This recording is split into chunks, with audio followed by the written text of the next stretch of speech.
One of these items are not like the others.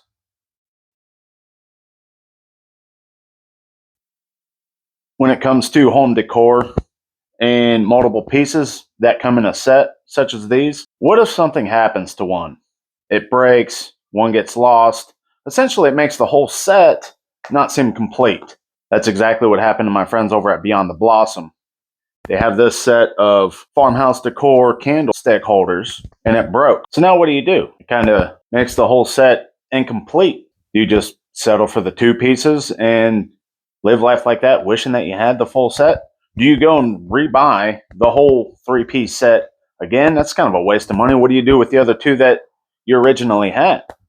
They asked me if I could duplicate and make the third piece to match this. That's exactly what I'm going to do today. Come along, see how it happens.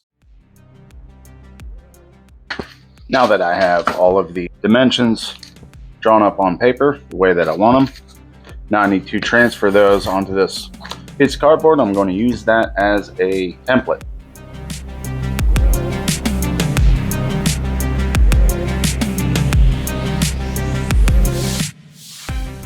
I know the drawing's real light with the pencils, but you can see that's the final shape. I'm going to go ahead and take my X-Acto knife, cut that out.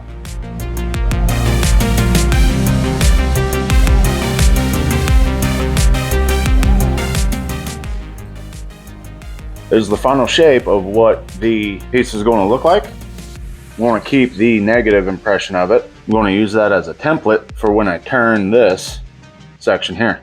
Yeah, as silly as it may seem to make this out of cardboard and just have a little prop, it's actually a little more essential for the process that I'm going to do when it comes to replicating a third piece to match this, but they are different sizes.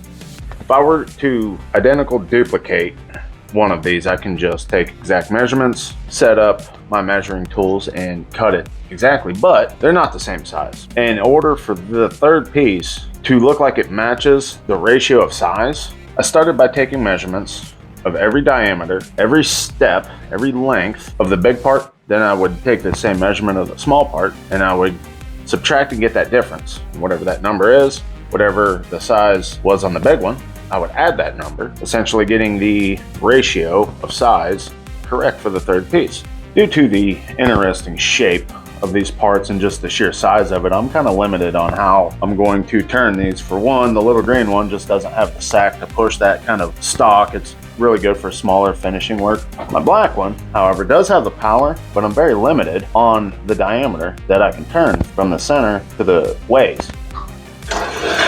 Even more reduction in space that I can turn when my pole post is directly underneath of it.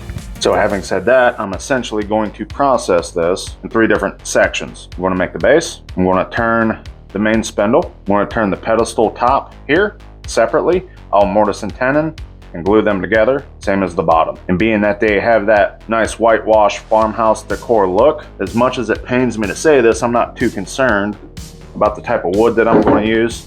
So I've just got a few pine 4x4s, chunk of cherry firewood that got sawed up. We'll go from there. Up at the miter saw to square up the ends and cut the 4x4s to length.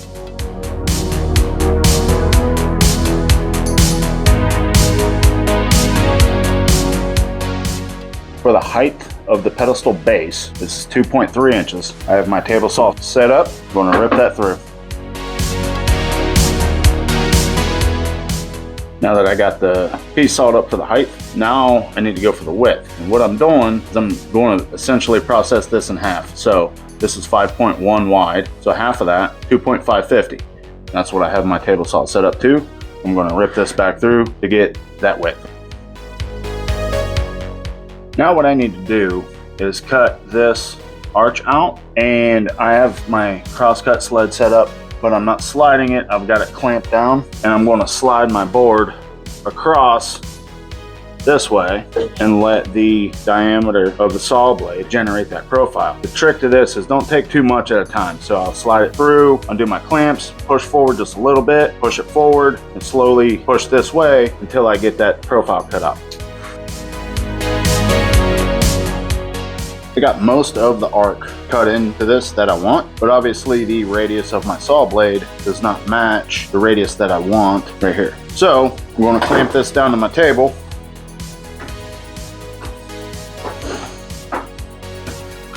I redneck together a sanding block, okay? The diameter of this wood piece here matches the radius of the feature that I want, and I stapled 36 grit sandpaper. Now I'm just going to muscle it in there. Stay tuned. With most of the roughing done, I've taken that 36 grit sandpaper off and I put 240 grit on. Now I'm going to do the finishing. Now we're on the router table so that I can mill this radius. I'm on the miter saw now. I'm going to take this and I'm going to cut the 45-degree angles and all 4 pieces for the base.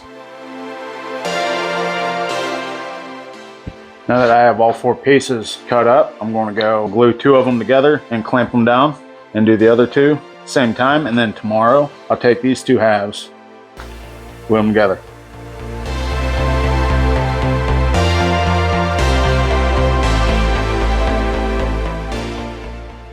Now that these have dried, what I need to do now is clamp it up, put them together like so.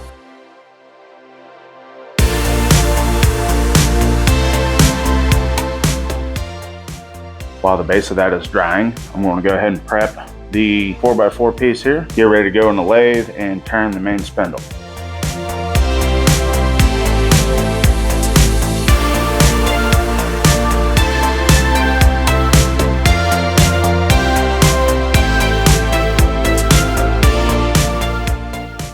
I've got my spindle roughed out to the true max diameter that I want. I'm going to use my template now. I'm going to lay this on here. I'm going to trace out marks, cut out the cups and grooves. On this end, I'm going to turn a tenon, and it's going to mount into the hole that I'm going to drill into the square base that I just got done gluing up.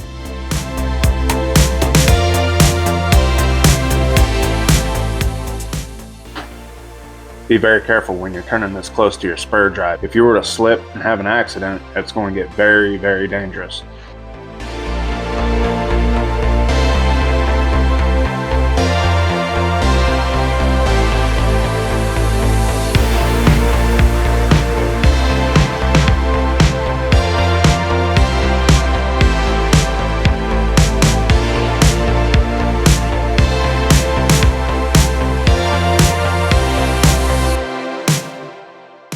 On to the next step here. I've got my faceplate screwed onto this chunk of firewood, and this will become the top portion of the candle holder, and I will eventually mortise and tenon that into the shaft that I just turned.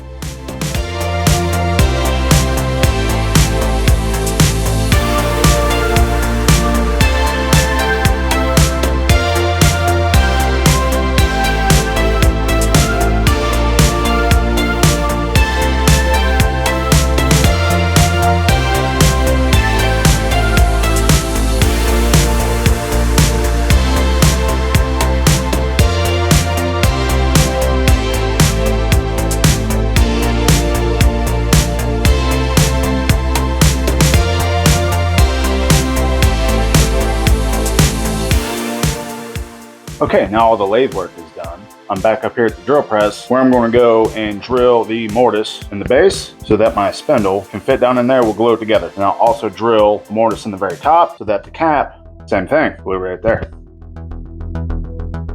Before I can drill the mortise in the top of this for the cap, I need to let this dry. I think it's a good time to clean all this stuff up.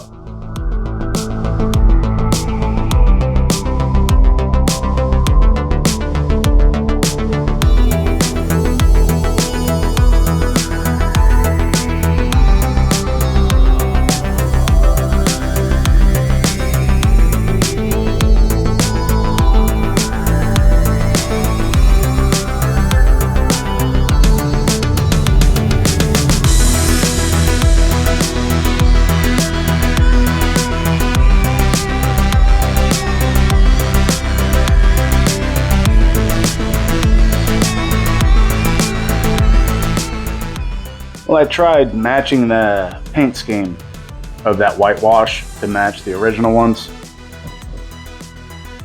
but it didn't quite jive. I got a little too white here. So what I decided to do is take the original 2 and give it the same paint scheme. That way they all look the same.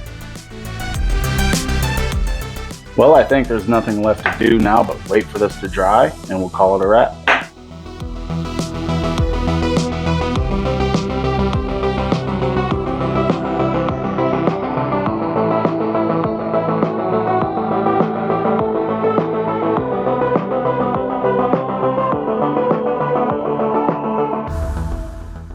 That'll do it for completing the candlestick holder set. I think I did a pretty good job at duplicating the shape of it, but the paint scheme I couldn't really match the existing, so I went ahead and repainted all three pieces just to get that uniform look. For your greenhouse and spice growing interests and other botanical garden flowers and crossbreeding different flowers together, please go see my friends over at Beyond the Blossom. I'll leave their link in the description below. Don't forget to watch this video. Thanks for watching.